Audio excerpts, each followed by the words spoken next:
séance du conseil municipal donc pour la séance du 21 octobre 2022. Bon, tout d'abord, je voulais avoir une pensée pour notre collègue Gilles Pénoche qui a eu la douleur de perdre son père l'année dernière et qui du coup a donné un mandat et lui transmettre nos soutiens. Donc pour cette séance, je vais procéder à l'appel nominatif. Donc Julien Fichot présent, Laurence Gutiérrez, présente. Gilles Pénoche donc a donné procuration à Julien Fichot, Vanessa Moller, présente. Philippe Pourteau, présent. Virginie Darumerlou a donné procuration à Vanessa Moller, Hervé Labadie, présent. Marina Bonnet a donné procuration à Philippe Sabaté, Stéphane Maton, présent. Philippe Joregui-Berry, alors va peut-être venir, mais dans tous les cas, a donné sa procuration à M. Salmon Jean-Joseph. Sandrine a donné procuration à Stéphane Maton, Sandrine Dreyfus, pardon. Laurent Pétriac, présent. Jean-Joseph Salmon, présent. Bruno Milan, présent. Françoise Argous. Non.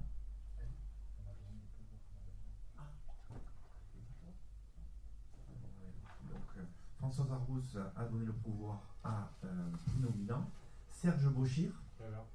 Marie-Christine Mirabel, donc c'est pareil, elle est retenue pour des raisons professionnelles, peut-être qu'elle arrivera, mais dans tous les cas, elle a donné pouvoir à Laurence Gutiérrez, Nathalie Sabatier, présent. Philippe Sabaté, présent. Hélène Ducoral, présent. Nicolas Dardy, présent.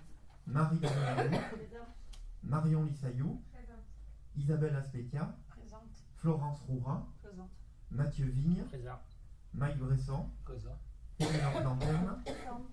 Et Didier Sors a donné procuration à Isabelle Aspetia. Donc je vous propose de nommer en secrétaire de séance Madame Lissaillou. Est-ce qu'il y a des votes contre, des abstentions? Marion, secrétaire de séance, je vous remercie. Alors je sais qu'il y avait eu des difficultés de réception pour certains élus sur le conseil municipal. Est-ce que ça a été... du coup, après vous avez réussi? Bon, parfait, très bien. Vous avez également eu le procès verbal du précédent conseil municipal du 19 juillet 2022. Est-ce qu'il y a des corrections ou des commentaires par rapport à ce procès verbal?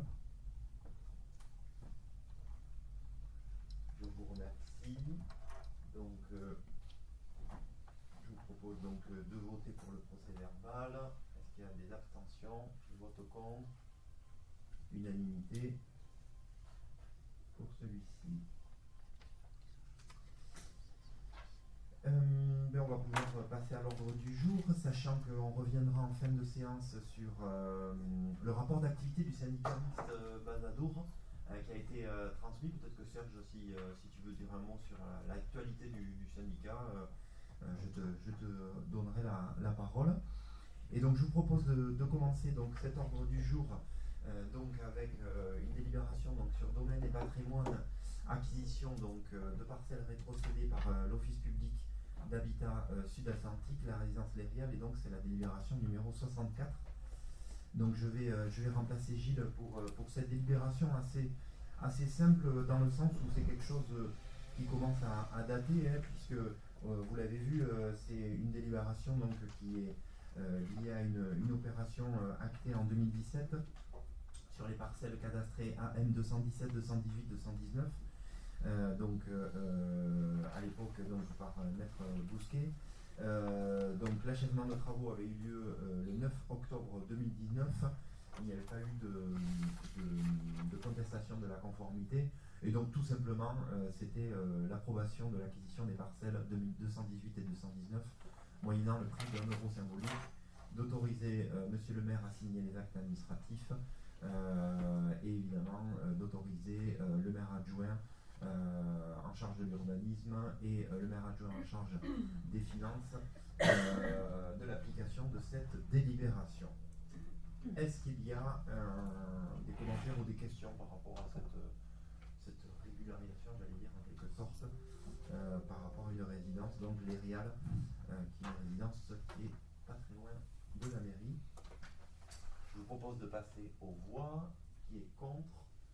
Qui s'abstient? Unanimité pour cette première délibération. Je vous en remercie.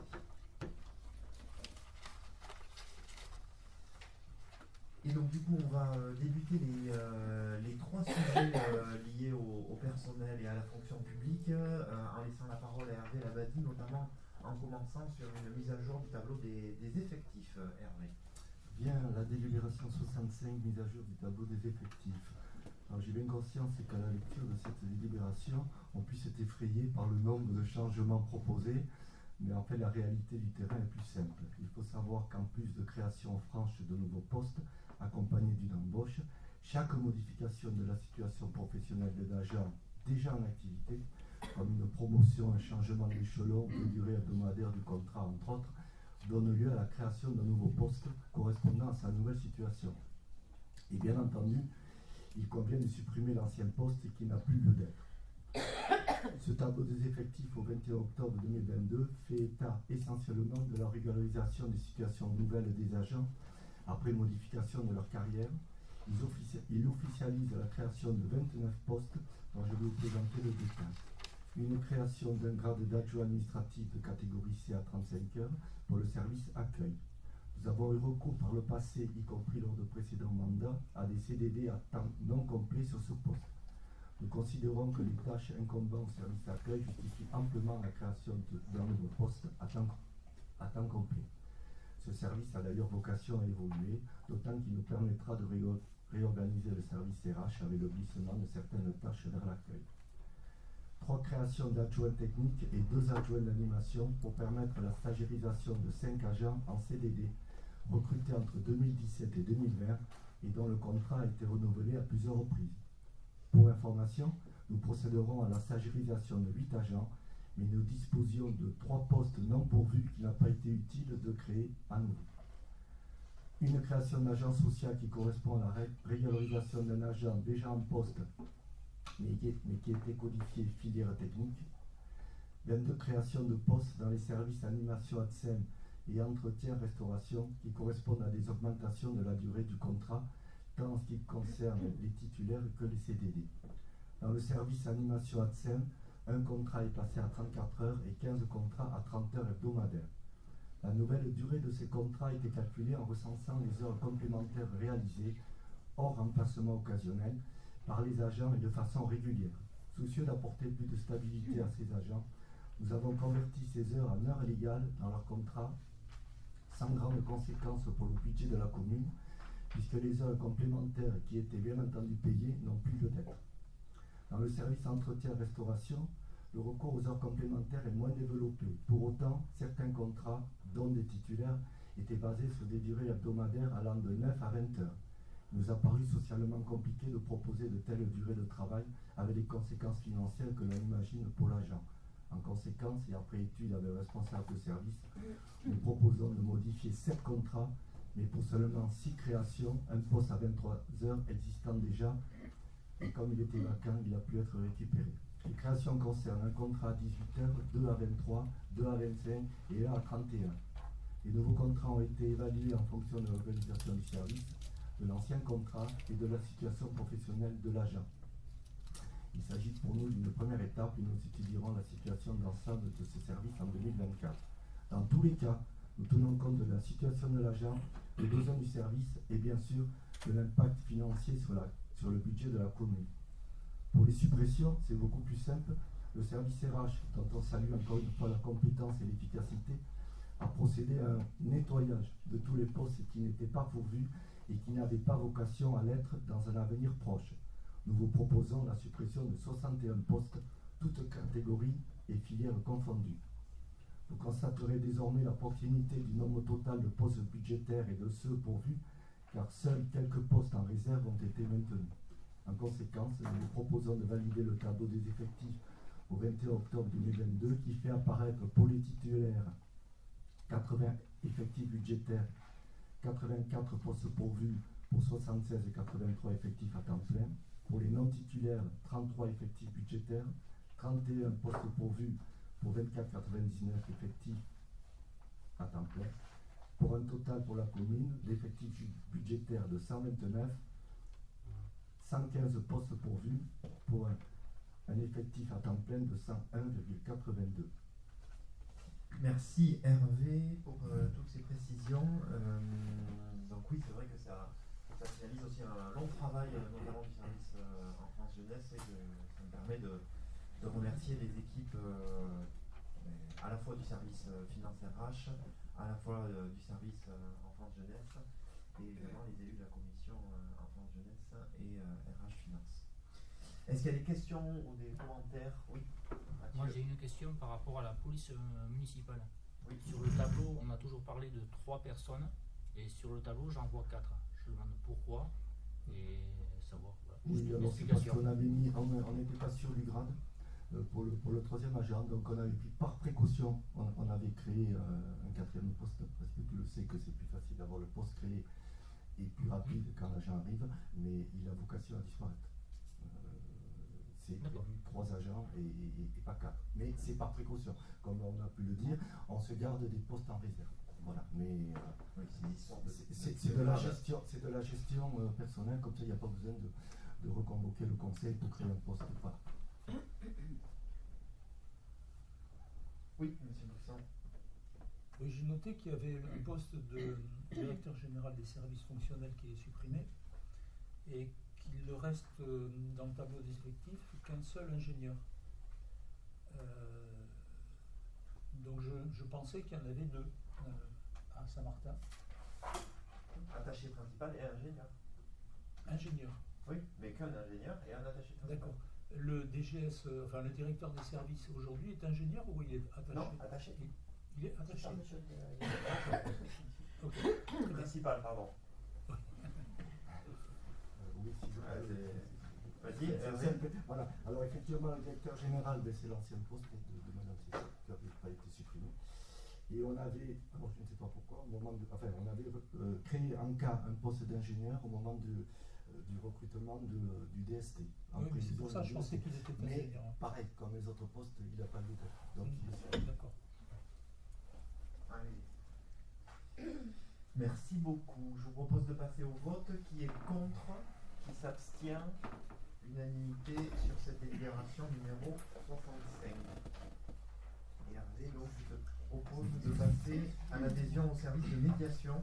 Bon, pas de grosse surprise sur ce genre de délibération. Voilà, le décret 2022-433 du 25 mars 2022 rend obligatoire le recours à la procédure de médiation préalable pour certains litiges de la fonction publique et pour certains litiges sociaux entre l'employeur et les employés. Cette procédure était facultative jusqu'à cette date.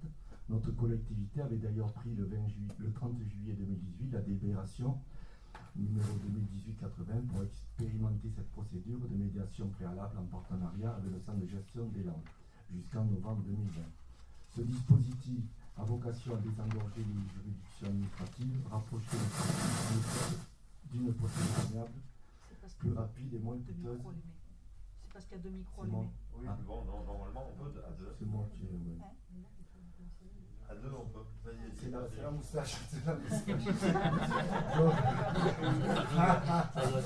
Ce dispositif a vocation à désengorger les juridictions administratives, rapprocher les parties dans le cadre d'une procédure amiable plus rapide et moins coûteuse qu'un contentieux engagé devant le tribunal administratif.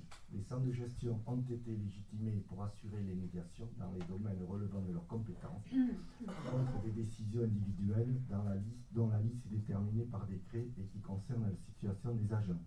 En dehors des litiges recensés dans cette liste, la procédure reste facultative.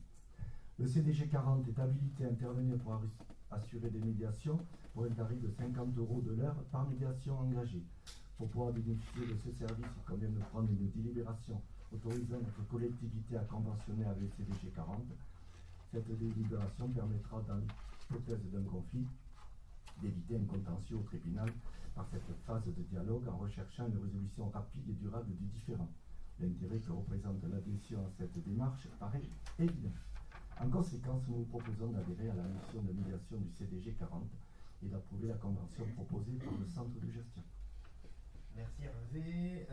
Est-ce qu'il y a des questions sur ces missions qui sont habituelles pour le centre de gestion et dont les collectivités landaises quand même adhèrent facilement, puisque c'est aussi quand même.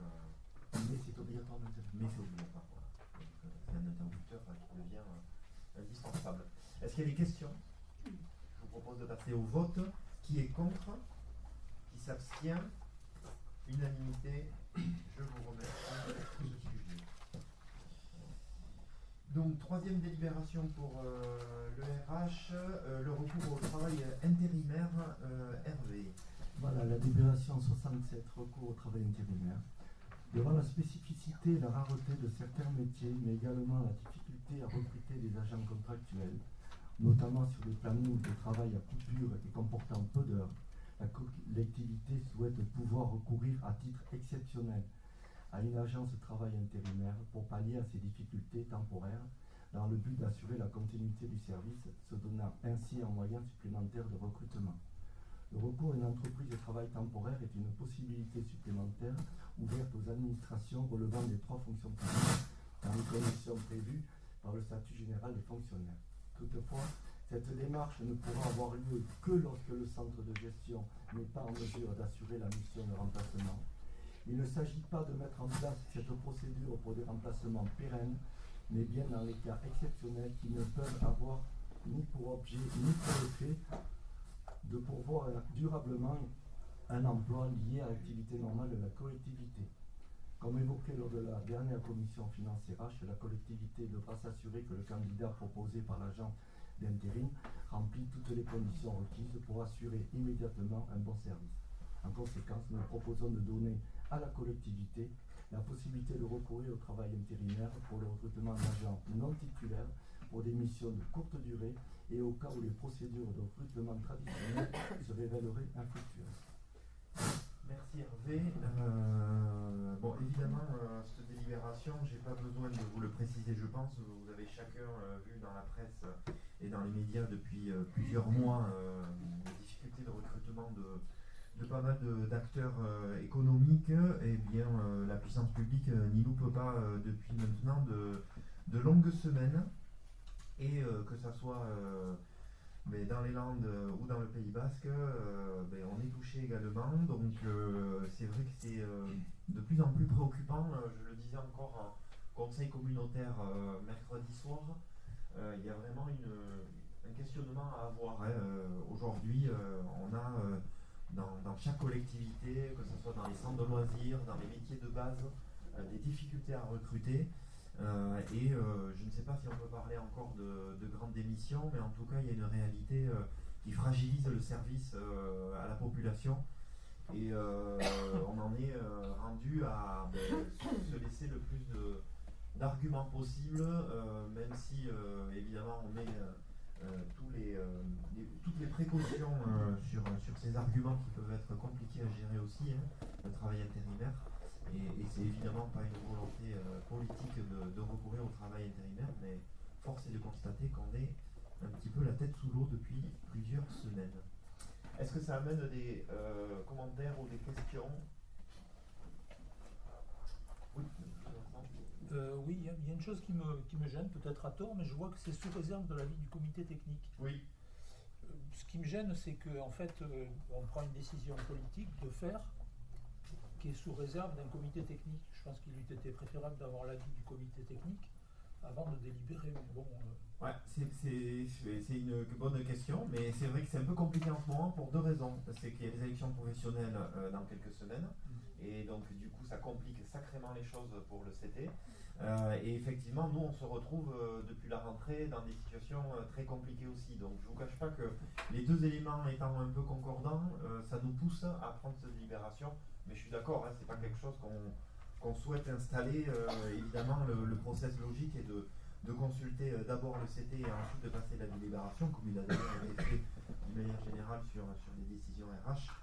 Mais bon, voilà. Donc, oui, ça évite, ça évite de se retrouver contredit pour une décision évidemment politique. Oui. Quoi, hein. Même si je ne vous cache pas que lors des derniers CT, ces sujets d'embauche et de difficultés d'embauche ont été quand même d'une certaine manière évoqués, puisque ça fait quand même de longs mois, et que finalement les premiers impactés sur ces problématiques, c'est les agents. Voilà, je vais citer en ce moment l'une de nos problématiques, c'est le service entretien. on se retrouve. Alors oui, heureusement qu'on n'est pas dans une situation avec le Covid comme il y a 1 an et demi, parce que alors là, on aurait été mais sacrément embêté avec les process d'entretien qui incombaient aux différents lieux il y a quelques mois encore. Est-ce qu'il y a, je vous propose de passer au vote, est-ce qu'il y a des votes contre, des abstentions? Je vous remercie.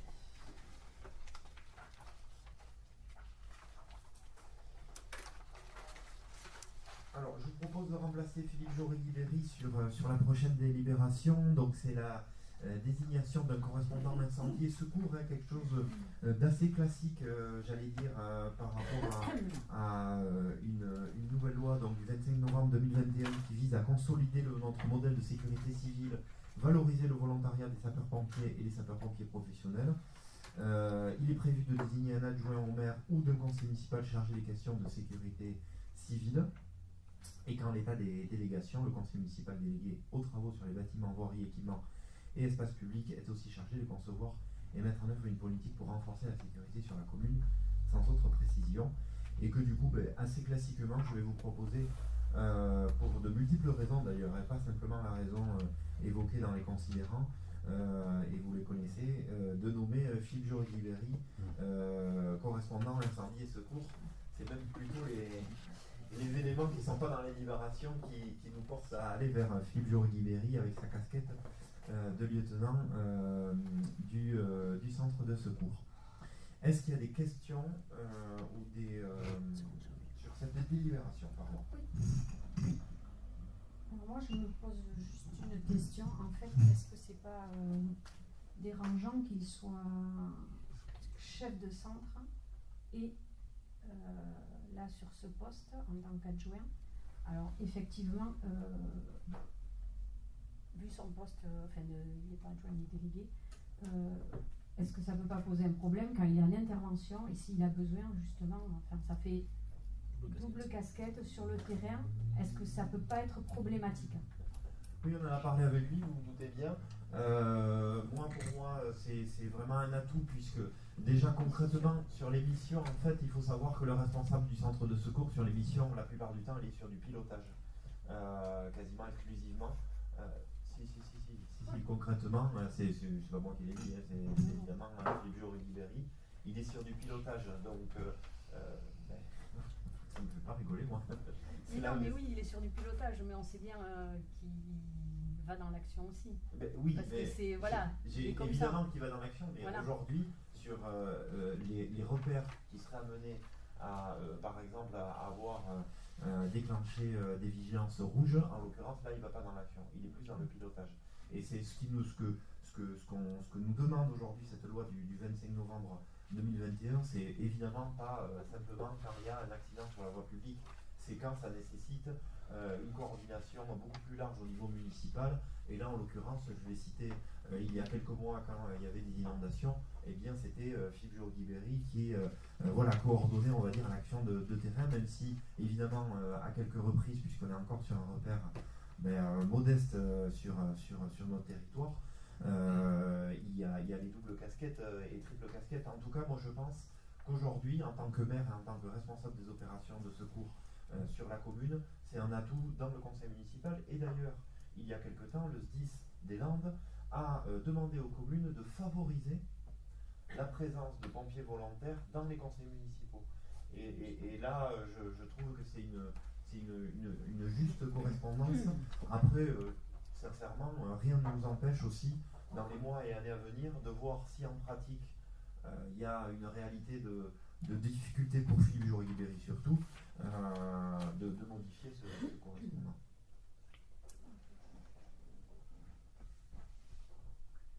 Je vous propose de passer au vote. Qui est contre? Qui s'abstient? Unanimité des élus sur cette délibération. Je vous remercie. On va redonner la parole à Hervé Labadie pour deux délibérations de décision budgétaire. Et la première, donc, c'est sur le fameux M57 dont on entend parler depuis maintenant plusieurs mois. Délibération 69, gestion des amortissements dans le cadre du passage au plan comptable M57. Les règles de gestion budgétaire imposées aux collectivités sont codifiées dans des nomenclatures nationales. En délibération numéro 2021-53 du 20 mai 2021, nous avons adopté la nouvelle nomenclature budgétaire et comptable, la M57, avec mise en place au 1er janvier 2023 pour notre budget principal et ses budgets annexes. Cette nomenclature qui remplace la M14 reprend des notions plus proches de la comptabilité générale. Une des premières conséquences de cette évolution réside dans la constatation comptable des amortissements dans notre budget. Pour rappel, l'amortissement est une technique comptable qui permet chaque année de prendre en compte la dépréciation des immobilisations due à l'usure ou à l'obsolescence. La durée d'amortissement étant basée sur la durée d'utilisation normale du bien. Il convient chaque année de constater en charge la perte annuelle de sa valeur d'origine. Par exemple, si la durée d'un bien est estimée à 10 ans, il conviendra de constater 10% de sa valeur en charge chaque année. Si cette opération ne peut être considérée comme une vraie dépense, la charge constatée impactera forcément notre budget en venant en déduction des recettes. Ce ne sera pas neutre pour la détermination de notre résultat. Je ne vais peut-être pas rentrer plus dans le détail, mais il faut savoir que les biens éligibles à l'amortissement et à la durée de celui-ci sont codifiés dans cette nomenclature M57 et s'imposeront donc à nous à compter du 1er janvier 2023. Dans un souci de simplification, nous vous proposons d'exclure du système d'amortissement les biens de faible valeur, valeur unitaire inférieure ou égale à 500 € TTC, qui seront comptabilisés l'année d'acquisition pour leur montant total. En conséquence, nous vous proposons d'approuver, à compter du 1er janvier 2023, la mise en place du système d'amortissement prévu dans la nomenclature M57, avec les durées d'amortissement correspondantes. Les biens non repris dans la nomenclature seront amortis en adaptant une durée d'amortissement correspondant à la durée habituelle d'utilisation. Le tableau reprenant les biens amortissables et les durées d'amortissement est joint en annexe. Merci Hervé. Donc la M57, donc voilà, c'est vraiment la nouveauté de cette fin d'année pour la mairie et pour toutes les mairies de notre taille, puisque c'est les mairies supérieures à 3500 habitants, je pense. Donc du coup, voilà, premier cas concret pour ces modifications. Est-ce que ça amène des réflexions, des questions sur cette M57 qui donne quand même beaucoup de travail, voilà. Il y en aura d'autres, mais c'est vrai que c'est tout un calcul, et puis encore une fois, ça va impacter le budget. Mais c'est pas neutre. Je vous propose de passer au vote. Qui est contre? Qui s'abstient? Unanimité. Je vous remercie sur cette gestion des amortissements. Et du coup, je vous propose de laisser la parole à Hervé pour les admissions en non-valeur. Bon, c'est des petits montants, Hervé, sur ce budget principal. Voilà, et pour finir, la délibération 70, admission en non-valeur et créances éteintes sur le budget principal 2022 de la commune. Monsieur le trésorier municipal nous a adressé un état des non-valeurs, c'est-à-dire des créances correspondant à des taxes diverses, des frais de crèche, cantine et services périscolaires, extrascolaires et autres, restés impayés sur le budget principal et pour lequel plus aucun recours n'est possible. Pour un montant total de 910,99 €, elles se répartissent en deux catégories. Les créances éteintes pour la somme de 311,15 € pour les dossiers de surendettement et décision effacement de dette, et les créances admises en non-valeur pour la somme de 599,84 € pour les dossiers de poursuite sans effet, autorisation poursuite refusée, reste à recouvrer inférieur au seuil de poursuite, NPAI et demande de rationnement négatif. Ces sommes ayant été inscrites en recettes dans notre budget principal, nous vous proposons de les admettre en créances éteintes pour un montant de 311,15 € en inscrivant cette somme au compte 6542 et en créances admises en non-valeur pour un montant de 599,84 € en inscrivant cette somme au compte 6541. Ces comptes sont des comptes de perte sur créances irrécouvrables. J'ai fait bref. Merci Hervé. Est-ce qu'il y a des questions ou des commentaires sur cette délibération? Je ne pense pas. Je vous propose de passer au vote. Qui est contre? Qui s'abstient? Unanimité. Je vous remercie. On va passer donc au sujet sur l'enseignement et la culture. Et je vais laisser la parole à Stéphane Maton pour la délibération donc 71 et la convention avec le Conservatoire des Landes.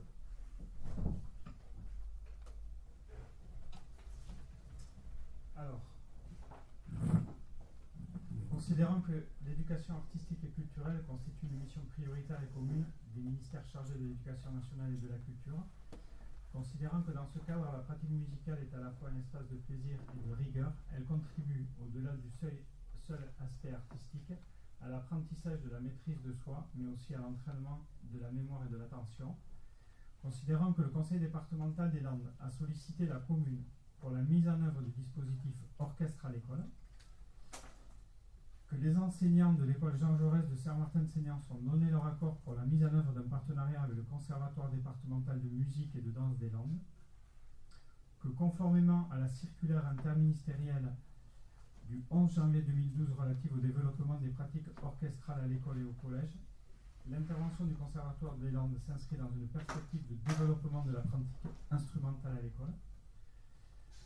Considérant que le projet est fortement soutenu par le Conseil départemental des Landes, dans le cadre de sa politique d'accompagnement de la culture gasconne, la découverte de l'apprentissage de musique traditionnelle servant de support à ce partenariat, et considérant que le dispositif sera déployé sur 3 années consécutives, les élèves actuellement en CE2 suivront la même démarche en CM1 et CM2. Des temps de restitution ponctueront le projet et des partenariats seront construits avec les associations locales, telles que la Banda Bonda, l'association Esquirot. Une attention particulière sera portée au lien entre les projets déjà portés au sein de l'école, Jean Jaurès, notamment les interventions des CMR, des centres musicaux ruraux, et l'action du Conservatoire des Landes afin de s'inscrire dans une dynamique globale. Donc la convention prévue, elle prévoit notamment sur une durée de 3 ans l'accompagnement musical du projet par 4 enseignants du Conservatoire départemental de musique et de danse des Landes, des interventions dans l'école Jean Jaurès et la maison Océane. Elle prévoit la constitution de l'orchestre initié avec 68 élèves de CE2 de l'école Jean Jaurès de Saint-Martin-de-Seignances, des instruments mis à disposition par le Conservatoire des Landes, un temps d'apprentissage le lundi de 9h à midi pour les cours d'instruments et le mardi de 8h40 à 9h40 pour la pratique collective, que ce coût pour une année scolaire est de 21 000 €, et ces 21 000 € sont répartis entre le conseil départemental pour un montant de 15 000 €, la commune de Saint-Martin-de-Seignances pour 5 000 € et l'association Esquirot pour 1 000 €. Donc, je vous propose donc d'approuver la convention de l'orchestre, orchestre à l'école pour l'école Jean Jaurès de Saint-Martin-de-Seignances entre le syndicat mixte du Conservatoire de musique et danse des Landes, l'association Esquirot et la commune de Saint-Martin-de-Seignances, et d'autoriser Monsieur le maire à signer cette dite convention. Merci Stéphane. Donc oui, on a été sollicité par le conseil départemental. C'est vrai que c'est une bonne chose pour la commune et pour l'école Jean Jaurès en l'occurrence là. L'orchestre à l'école, c'est vrai que c'est un gros dispositif. Hein. On voit quand même qu'on est sur des budgets financiers quand même importants, hein, puisque ça dépasse 60 000 € au niveau du conseil départemental. Et c'est vrai que c'est vraiment une aventure. Alors moi j'ai été par curiosité dans les premiers cours. Voilà, il y a quand même quelque chose qui est vraiment enthousiasmant de voir 70 enfants ensemble autour de la musique. Donc c'est vrai que ça fait des beaux moments. Est-ce qu'il y a j'allais passer au vote de suite, des questions ou des commentaires? Donc je vous propose donc de passer au vote. Qui est contre? Qui s'abstient? Unanimité. Je vous remercie.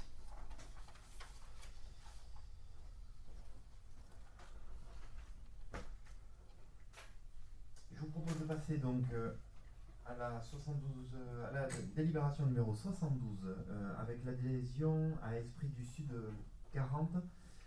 Esprit du Sud 40, en fait, c'est une association qui a été créée il y a maintenant quelques années, qui a pour Objectif tout simplement on va dire de promouvoir tout ce qui concerne les traditions et la culture locale.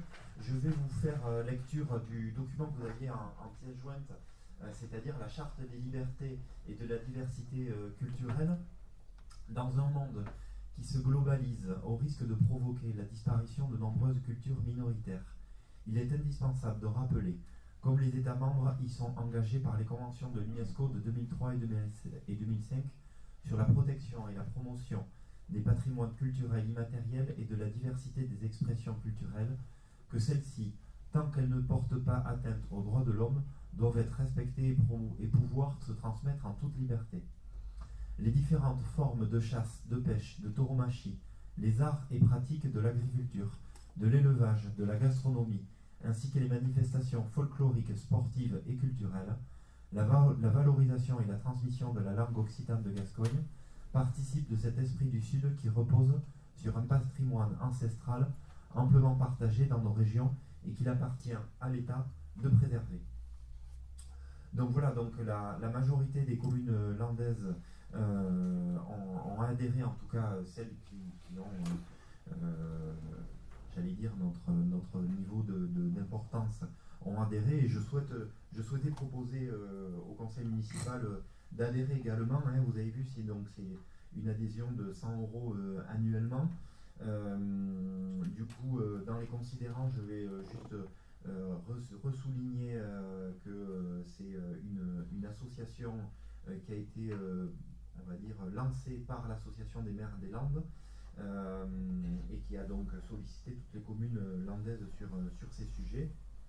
Et donc, la délibération vous propose d'approuver l'adhésion à Esprit du Sud 40 et donc à sa charte des libertés et de la diversité culturelle, et d'autoriser donc Monsieur le maire à entreprendre toute démarche et de signer tout acte permettant l'adhésion à cette association. Et évidemment de prévoir les crédits nécessaires dans le budget primitif, mais pour 100 €, on ne va pas bouleverser le budget. Est-ce que ça amène des commentaires ou des questions? Oui, Laurence. Donc, moi je n'ai aucun problème pour promouvoir les traditions de notre belle région. Par contre, j'ai un petit problème avec la tauromachie. Je vais m'abstenir sur cette délibération. Et pour les mêmes raisons, donc Madame Mirabel aussi s'abstiendra sur cette délibération.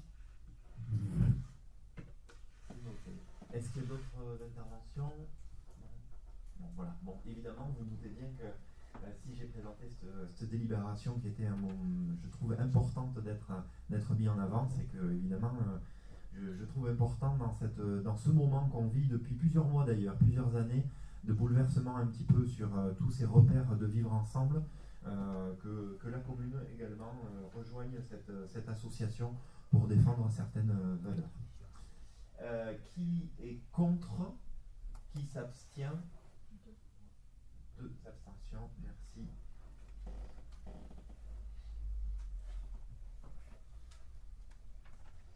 Je vous propose de passer donc à la dernière délibération de la soirée, et j'allais dire presque on termine par la plus importante, à mon goût en tout cas, en tant que maire. Ce soir, c'est la délibération autour du sport santé. Donc c'était une volonté politique depuis le début du mandat d'installer et de lancer la démarche sport santé sur Saint-Martin-de-Ségnance. Et donc cette délibération vient, on va dire, terminer une première étape.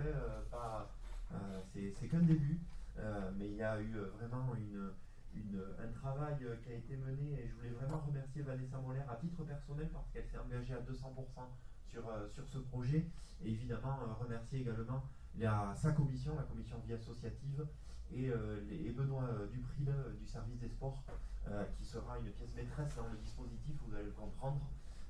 Donc voilà, avant de laisser la parole à Vanessa, je voulais la remercier. Vanessa. Je croyais que tu allais tout me raconter. Non, je voulais expliquer moi aussi à mon tour que ça fait quand même 1 an et demi que la commission vie associative sport travaille sur ce projet sport santé. Cela a été 1 an et demi de déplacement, de rencontres très riches et aussi d'accompagnement à la formation.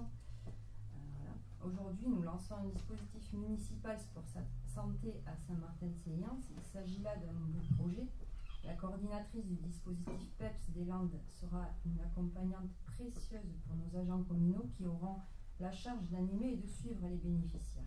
Ces agents seront déployés à raison de 8 heures par semaine pour le sport santé. En s'associant au dispositif PEPS, prescription d'exercice physique pour la santé, nous allons adhérer à la charte Déclic. Cette charte, c'est redonner de la motivation et de la reprise de confiance à des personnes qui sont très éloignées de l'activité physique et peut-être même en rupture de lien. Saint-Martin-de-Séance et ce dispositif sera une passerelle entre les médecins et les différentes structures de la commune, ou aussi vers l'autonomie de ces personnes entrant dans le dispositif. Un planning d'activité et un suivi tout au long des 6 mois auront pour objectif d'améliorer la qualité de vie, d'élargir l'environnement psychosocial et aider à retrouver de la motivation. Le dispositif municipal Sport Santé n'est pas simplement faire de l'activité physique, c'est surtout prendre en charge chaque bénéficiaire dans sa globalité en y apportant des activités physiques, de l'écoute et du lien. Donc je vous propose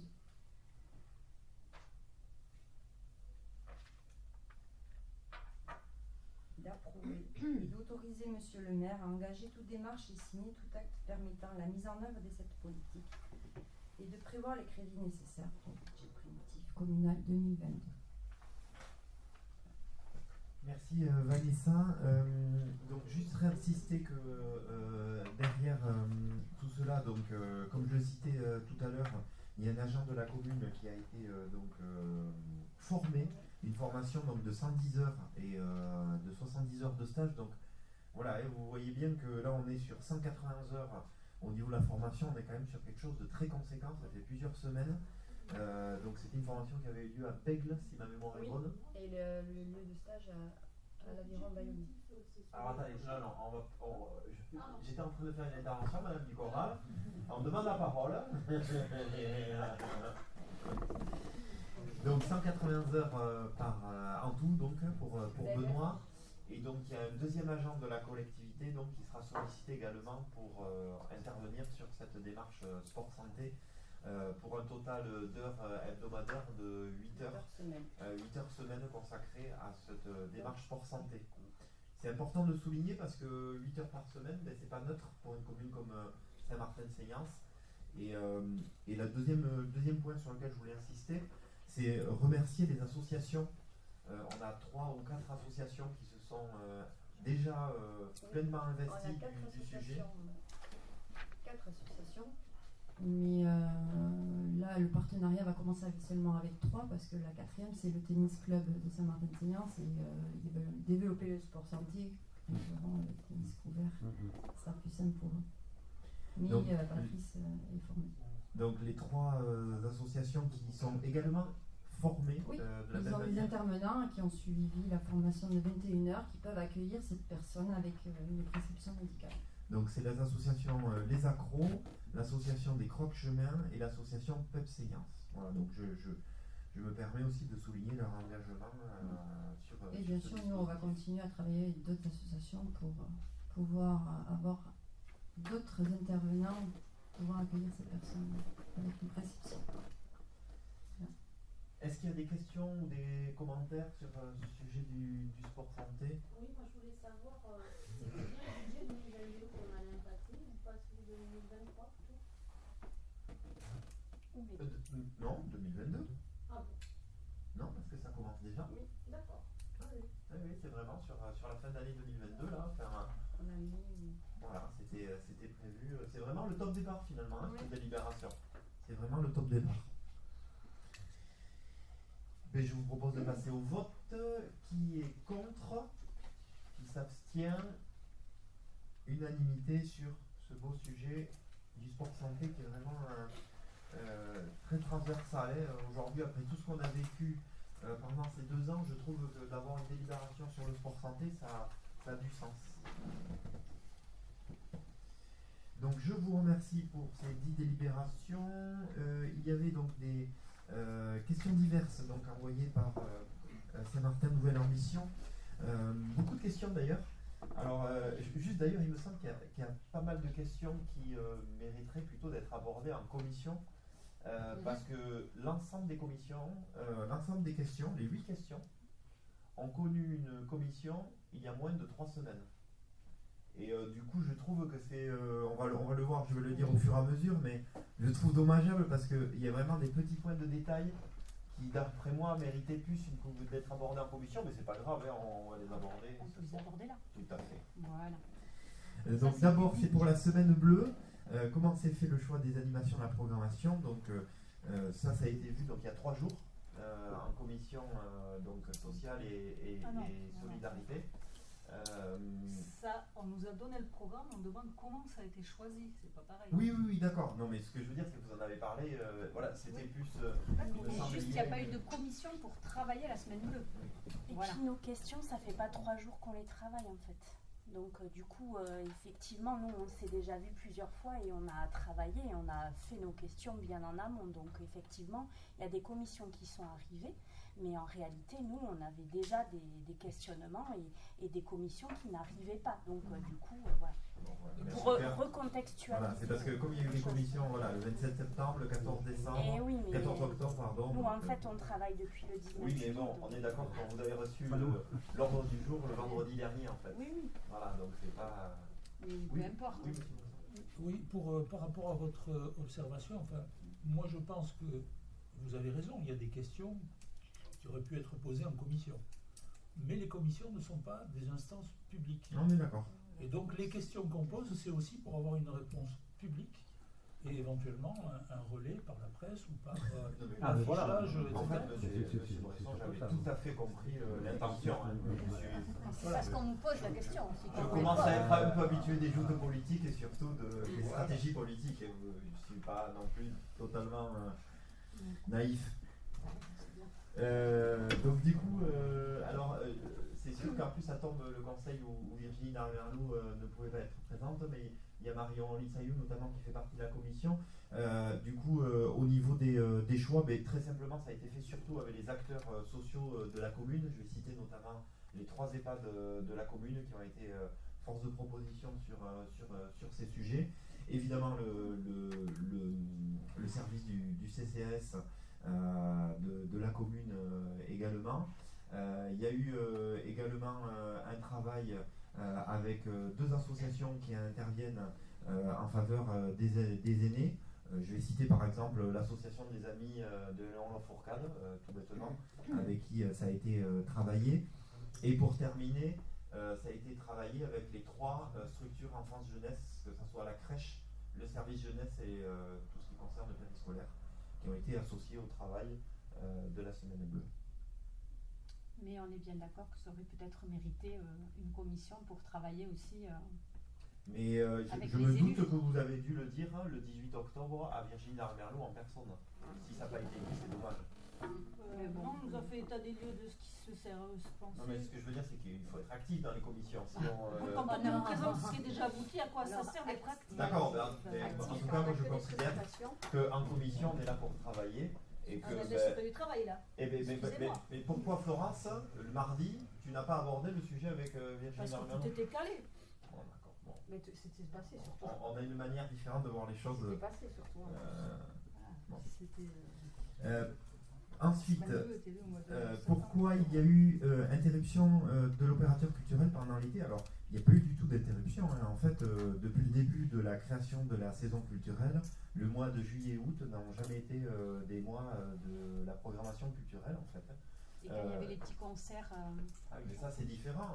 C'est pareil, cette année, cet été, il y a eu Terrasse Plaza, il y a eu plein d'animations tout au long de l'année. Mais la programmation culturelle, dans la convention d'ailleurs qui lie la commune depuis le départ, qui a été vue en commission, ça a été toujours les 3 tempos trimestriels, on va dire, de septembre à la fin d'année, janvier, mars et avril, juin.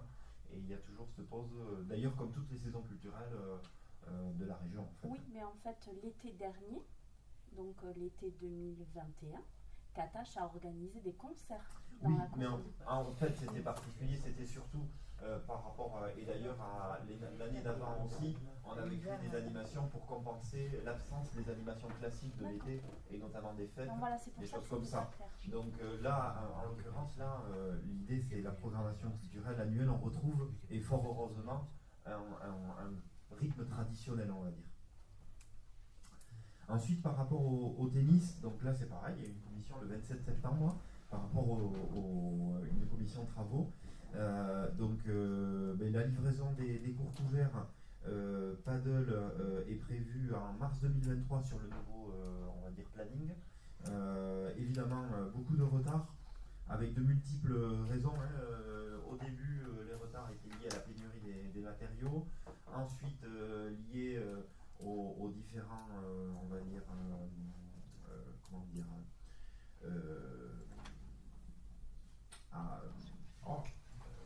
événements géopolitiques, on va dire la guerre en Ukraine, tout ça, voilà, qui a continué cette pénurie. Ensuite, il y a eu quelques semaines d'intempéries à gérer avec l'entreprise par rapport à un process de berlinoise qui était assez complexe à avancer. Et là, c'est vrai qu'il y a un rythme plus soutenu depuis quelques semaines. Et là, pour l'instant, on est dans les plannings depuis on va dire, la rentrée. Donc du coup, l'idée, c'est une fin hors d'eau fin octobre, fin bardage mi-décembre, et le second œuvre à partir de mi-décembre. Pardon. Je signale quand même un point très important pour l'association de tennis, c'est que les cours 1 et 2 vont pouvoir être de nouveau utilisés à partir de début d'année.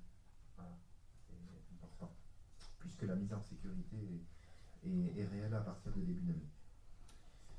Sur le titre de propriété de la chapelle, donc là je vais aller vite, un des héritiers directs est décédé malheureusement, et je le regrette parce que c'était quelqu'un avec qui j'étais en contact direct. Donc ça, il y a eu aussi un petit événement malheureusement personnel. Là du coup on devait signer l'acte le 20 aux alentours du 20 septembre, et du coup bon là ça a été repoussé puisqu'il faut qu'on fasse les 5 procurations puisque cette personne avait 5 enfants. Voilà, donc je pense que l'acte va intervenir rapidement. Là c'est difficile pour moi de vous donner une date. Oui, non, J'ai eu mais je pense voilà, mois de novembre on va dire. Alors sur l'organisation de la police municipale, là par contre je ne vais pas répondre parce qu'en fait justement Philippe Jory-Libéry le 27 septembre en commission a informé les membres de la commission qu'il y aurait une commission spéciale sur la police municipale début novembre, puisqu'à partir du 1er novembre il y a l'arrivée de la 3e agent, Lisa Ferrara, et donc du coup il y aura le responsable de la police municipale qui sera invité en commission pour aborder tous ces points-là qui sont importants, et au-delà des points d'organisation, il y a aussi finalement réfléchir à l'action de la police municipale dans les mois à venir. Les aménagements de bus sur la RD 817, alors déjà il y a eu un gros travail de fait, et ça me permet de remercier la commission de Philippe Jory-Libéry et les services techniques, parce qu'il y a eu en peu de temps des travaux importants sur 3 arrêts notamment qui posaient souci. Je vais citer celui de l'Escale, notamment pour aussi les collégiens et les usagers. Donc il y a eu un investissement fort de la commune. Rappelez-vous, sur le budget 2022, ça représente plus de 150 000 € sur ces 2 arrêts et demi, j'allais dire, puisque le deuxième conséquence est donc à l'entrée de Saint-Martin sur on va dire le petit Poun garage Citroën. D'ailleurs au passage on en a profité pour avancer la zone 50. Du coup sur la RD 817 il y a un travail en cours avec la communauté des communes du Seignance et surtout le conseil départemental des Landes pour un travail sur un aménagement de déplacement d'eau. Le département a été revu récemment avec un nouvel interlocuteur pour le département. La fin des travaux sur la route océane, alors si la question c'est la piste cyclable de Verondre. Pardon, oui, c'était la piste cyclable. Oui, voilà, donc là, bon, vous l'avez sûrement constaté, là l'enrobé a été fait, donc on est sur une livraison prévue, allez, on va dire le 10 novembre vers là. Il nous reste un peu plus de 15 jours a priori.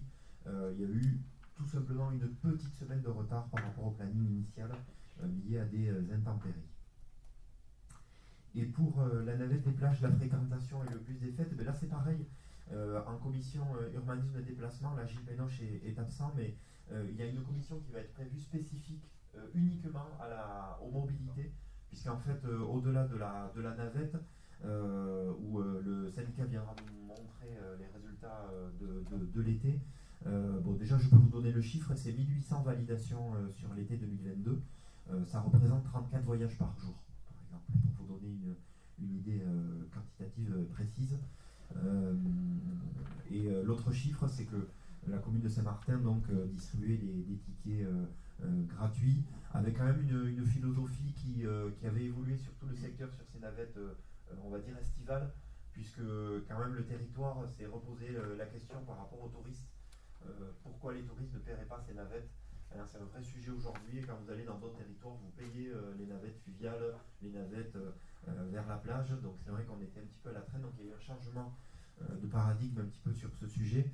Mais nous, c'est vrai qu'on est quand même dans une démarche un petit peu différente, et c'est pas pour des raisons touristiques qu'on la maintient, donc on a maintenu la gratuité avec des tickets gratuits illimités qui étaient distribués à l'accueil de la mairie et au service jeunesse, et il y a 1212 tickets qui ont été distribués, pour vous donner le repère. Et sur les bus des fêtes, là aussi le syndicat des mobilités viendra. Bon, c'est vrai que par contre la difficulté qu'on a sur le bus des fêtes, c'est qu'il n'y avait pas de caisse, de système, on va dire, d'enregistrement dans tous les véhicules, puisque bon, évidemment il y a des problématiques de disponibilité de véhicules et de panne en ce moment. Donc je n'ai pas de chiffres, on va dire, concrets. C'est vrai qu'il y a une fréquentation forte sur Saint-Martin-de-Séance. Il n'y a eu aucun incident à déplorer, que ce soit dans les bus ou dans les arrêts. Et c'est vrai que, au regard de la situation, qu'on continue d'observer depuis de longues semaines sur ce sujet des transports collectifs, qui soucient un petit peu tout le monde, que ce soit à Saint-Martin, à Bayonne ou dans toutes les agglomérations de France, sur évidemment la pénurie des chauffeurs. Mais au final, on est satisfait pendant ces fêtes de Bayonne parce que, encore une fois, et c'est ce qu'on a expliqué en conseil municipal du 7 juillet, c'est que la commune de Saint-Martin a été l'une des seules à proposer un service à la population, contrairement à d'autres communes qui ont dû annuler. Et d'ailleurs, ça continue aujourd'hui, les annulations, et c'est même de plus en plus inquiétant puisque on se retrouve quand même avec même des sorties scolaires qui sont annulées, des sorties associatives. J'en parlais avec un président d'Assos, il y a quand même eu des difficultés sur des bus. Nous, les 3 minibus tournent à plein, et même, pour tout vous dire, pour ces vacances de Toussaint, on a essayé en interne de travailler avec les services enfance-jeunesse pour que les bus associatifs puissent toujours être possibles. Parce que d'habitude, pendant les vacances scolaires, c'est uniquement que les 3 services enfance-jeunesse qui utilisent ces bus. Et là, on a dit, au vu des difficultés de transport pour les assos, donc il y a certaines assos qui vont quand même utiliser les minibus pendant les vacances scolaires. Oui, une réaction par rapport au bus de la plage. Vous avez indiqué donc 1400 voyages, c'est bien 1800. Ça 1800. On revient pratiquement au chiffre de 2014, c'est-à-dire la première année, où le dispositif était également payant, puisque là, il était payant dans la pratique, même si des billets gratuits pouvaient être distribués. C'est très décevant par rapport à la qualité de l'été qu'on a eu, puisque les années où la navette plage a fonctionné depuis 2014, chaque fois qu'il y a eu un été très ensoleillé, en fait, on a eu une fréquentation comprise entre 4000 et 5000 voyageurs, selon les données du prestataire de service. Donc je me demande s'il n'y a pas eu un problème de communication finalement, quand on a expliqué que la navette était payante, même si on a distribué des tickets gratuits, et qu'il y a eu une mauvaise compréhension, parce qu'en fait, si c'est gratuit, je veux dire, si la compréhension de la gratuité avait été totale, on aurait dû être sur un chiffre de 4000 ou 5000 voyages. Donc peut-être que si l'année prochaine le dispositif est maintenu dans la forme de cette année, faudra-t-il communiquer différemment sur le principe de la gratuité offerte par la commune? Parce que je pense que ça a été très mal compris cette année, c'est un peu dommage. Sur le bus des fêtes, moi je l'ai pris et j'ai constaté qu'effectivement il n'y avait aucun comptage, il n'y avait même aucun paiement parfois. Seuls les gens qui prenaient soin de prendre un ticket par SMS ici à Saint-Martin payaient leur voyage, sinon les autres montaient dans le bus, il n'y avait aucun contrôle. Donc ça c'était pour l'aller. Pour le retour, il y avait les tickets étaient banalisés, la vérification des tickets se faisait à l'entrée de la zone, donc ils sont incapables de dire qui allait où. Et je serais assez curieux de savoir si le syndicat va venir nous dire qu'ils ont transporté depuis Saint-Martin tant de passagers, parce qu'à mon avis c'est totalement impossible, puisque les chauffeurs eux-mêmes ne comptaient pas les passagers. C'est vraiment dommage, parce que je pense que pour la commune c'est une donnée importante. Toutes les communes s'en sont plaintes, puisqu'on n'est pas les seuls à avoir eu cette situation. Parce qu'en fait, le seul chiffre que le syndicat des mobilités donne, c'est 260 000. Donc bon, avec ça, on n'est pas... Oui, ça c'est ticket vendu. Donc voilà, du coup, voilà, ça, on peut se débrouiller avec.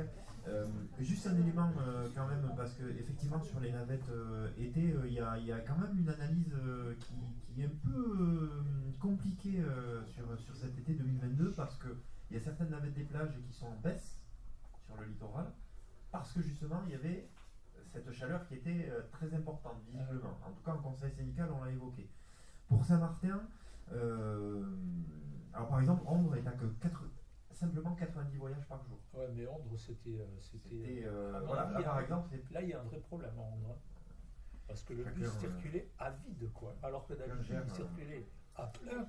Et nous par contre il y a une donnée très importante, c'est qu'attention, on a 1212 tickets de 10 voyages qui ont été distribués. C'était à chaque fois 10 voyages. Par exemple, le service jeunesse, lui, en a distribué beaucoup plus lui en tout cas, visuellement, j'allais dire, voilà, c'est très subjectif, et je vous le conçois, mais en tout cas, Grégory Baudin, lui, il trouve qu'au contraire, il a des ados qui ont, le fait d'avoir les cartes, puisque le changement sur l'année 2022,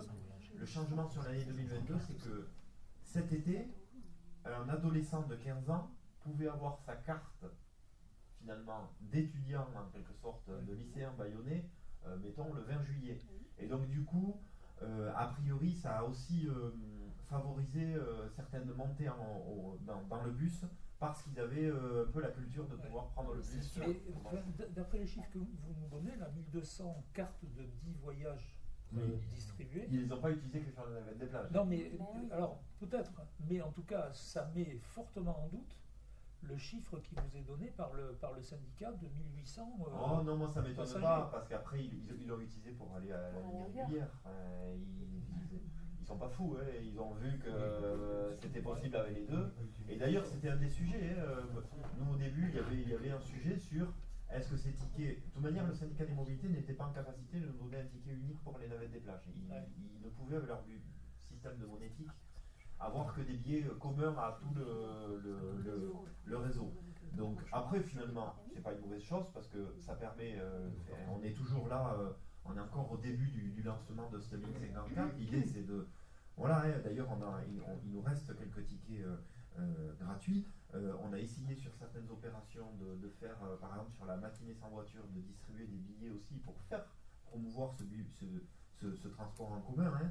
Et je pense que, bon, l'été prochain, moi, je serais partisan de garder le même système. Hein. Je trouve que c'est aussi mettre un éclairage sur le transport en commun sur une période où, d'habitude, il a plutôt tendance à baisser, en juillet-août. Hein.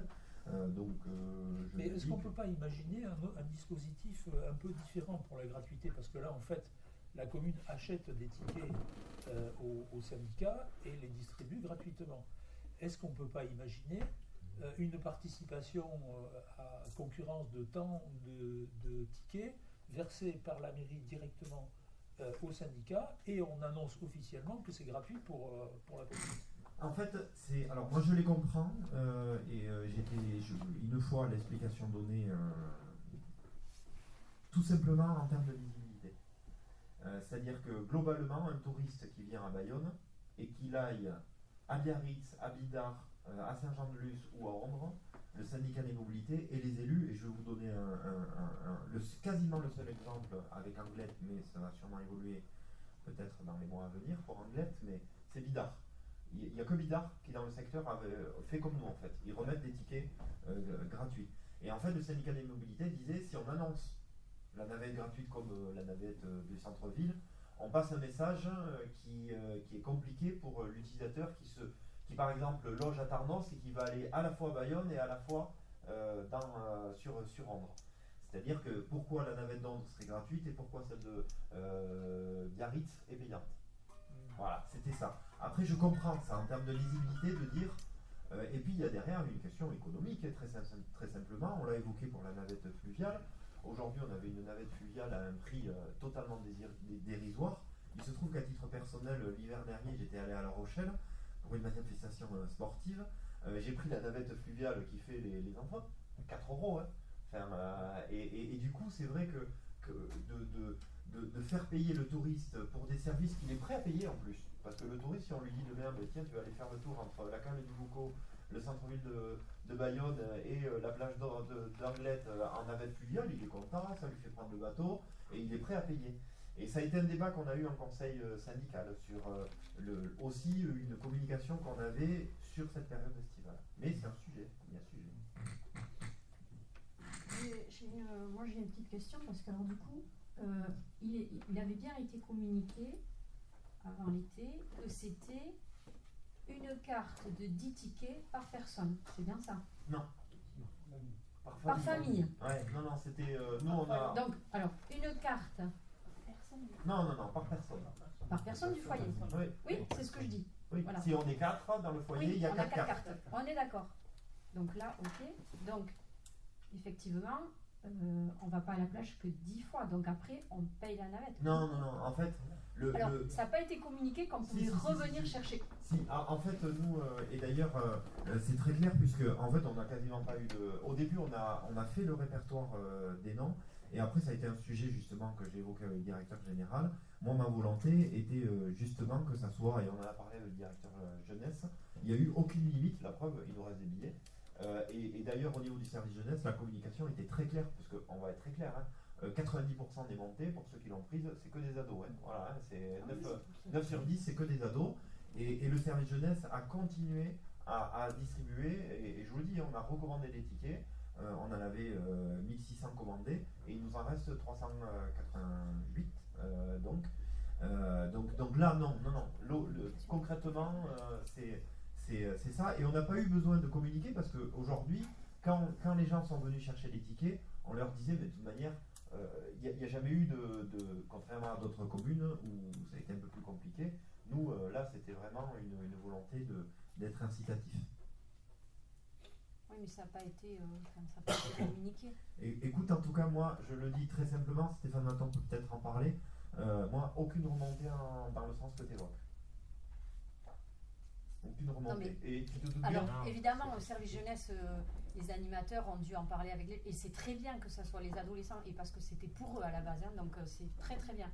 Mais après, moi, tu sais que je prends beaucoup de bus, et j'ai pas vu de communication en ce sens.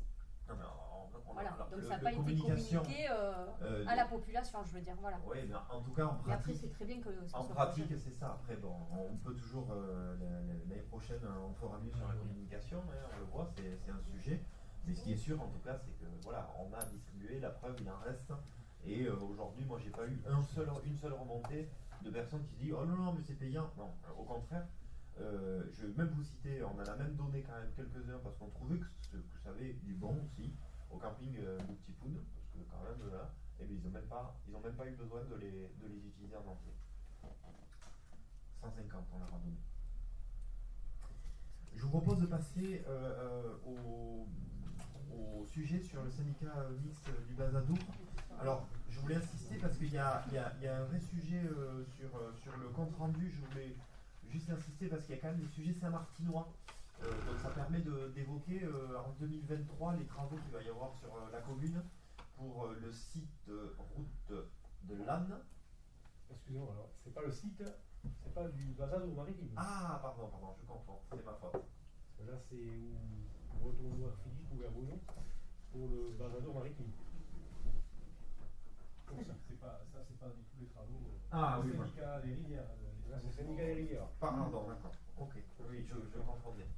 Oui, donc là, non, là, il n'y a sur ces travaux 2022, donc à ma connaissance, sur Saint-Martin, il n'y a pas de travaux prévus avec le syndicat